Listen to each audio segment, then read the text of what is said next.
कथा प्रारंभ होते है, सुनो वीर हनुमान, रामा सुनो वीर हनुमान। आसन लीजिए प्रेम का, विराज कृपा निधान, सियावर राम जय जय राम। मेरे प्रभु राम सीताराम। बोलिए सियापति रामचंद्र महाराज की जय। बोलिए पवन सुत हनुमान जी की जय। बोलिए कार्तिक महात्म्य की जय। बोलिए विष्णु भगवान की जय। 34वां अध्याय। भीष्म पंचक कथा में आपने सुना ध्वजारोपण और उद्यापन, कार्तिक व्रत का उद्यापन कथा सुनी। अब आगे सुनते हैं 34वां अध्याय।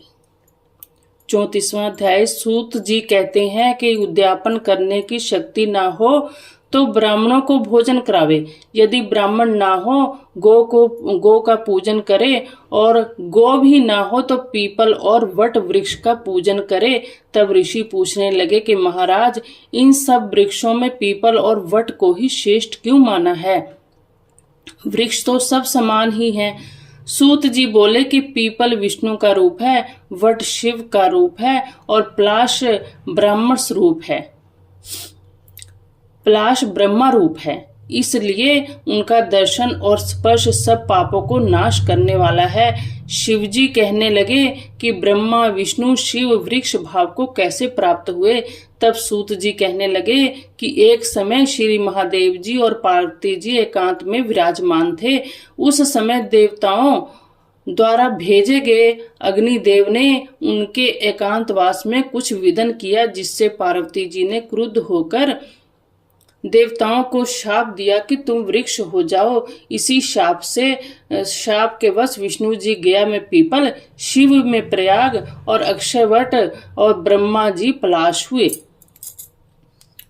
तब ऋषि पूछने लगे कि रविवार को पीपल का स्पर्श नहीं होता, शनिवार को अवश्य होता है, इसका क्या कारण है?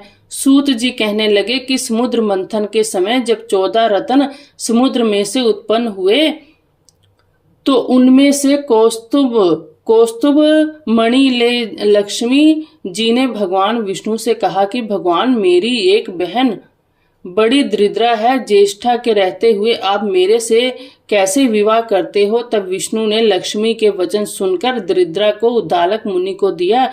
दरिद्रा का बड़ा मुख, काला रंग, लाल नेत्र, बिखरे बाल थे। मुनि भगवान की आज्ञा अनुसार विवाह करके आश्रम में ले गए। दरिद्रा ने आश्रम में आकर देखा कि आश्रम में वेद और पाठ और हवन हो रहा है, तो इनको देखकर व्याकुल हो गई और कहने लगी, मैं यहाँ नहीं रह सकती। ज्येष्ठा ने कहा कि जहाँ पर हवन न होता हो, वेद ध्वनि न हो, अतिथि पूजन और यज्ञ दान तप न होता हो, वहीं रह सकती हूँ। नीति धर्म प्रिय वचन देवता और गुरु का पूजन जहाँ होगा वहाँ नहीं रहूंगी। जहाँ चोरी जारी होती रहेगी तथा सज्जन और ब्राह्मणों का अपमान एवं कठोर वचन बोलने वाले होंगे, वहीं रहूंगी। ऐसे वचन सुनकर उद्दालक ऋषि अत्यंत व्याकुल होकर कहने लगे कि अच्छा, जाता हूँ, और जब तक न लौटूं तुम यहाँ पीपल के वृक्ष पर रहो। सूत जी कहने लगे कि इस प्रकार उद्दालक ऋषि कहकर चले गए। तब दरिद्रा ने बहुत देर तक प्रतीक्षा की, मगर जब मुनि नहीं आए तो पति के त्याग से अत्यंत दुखी होकर रोने लगी। उसका रुदन लक्ष्मी जी ने बैकुंठ में सुनकर भगवान से कहा कि भगवान, मेरी बहन पति के त्याग से दुखित हो रही है, उसे जाकर शांत कीजिए। तब भगवान लक्ष्मी सहित वहां पर आए और कहने लगे, तुम पीपल में निवास करो, पीपल हमारा ही अंश है। जो कोई वर्ष भर तथा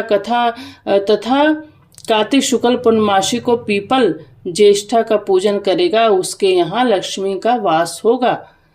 ज्येष्ठा का पूजन करेगा, उसके यहाँ लक्ष्मी का वास होगा। जो शनिवार को तुम्हारा पूजन करेगा, उसका सूत्र लपेटेगा, उसके सब मनोवांछित कार्य सिद्ध होंगे। परंतु दूसरे रविवार के दिन जो पीपल का स्पर्श करेगा परंतु दूसरे रविवार के दिन जो पीपल का स्पर्श करेगा वह दरिद्री हो जाएगा, ऐसा कहकर भगवान अंतर्धान हो गए। कथा समाप्त होते है, सुनो वीर हनुमान, रामा सुनो वीर हनुमान। राम लखन से जानकी, सदा करे कल्याण, सियावर राम जय जय राम। मेरे प्रभु राम सीताराम, बोलिए सियापति रामचंद्र महाराज की जय। बोलिए विष्णु भगवान की जय, बोलिए लक्ष्मी माता की जय, बोलिए पवन सुत हनुमान जी की जय।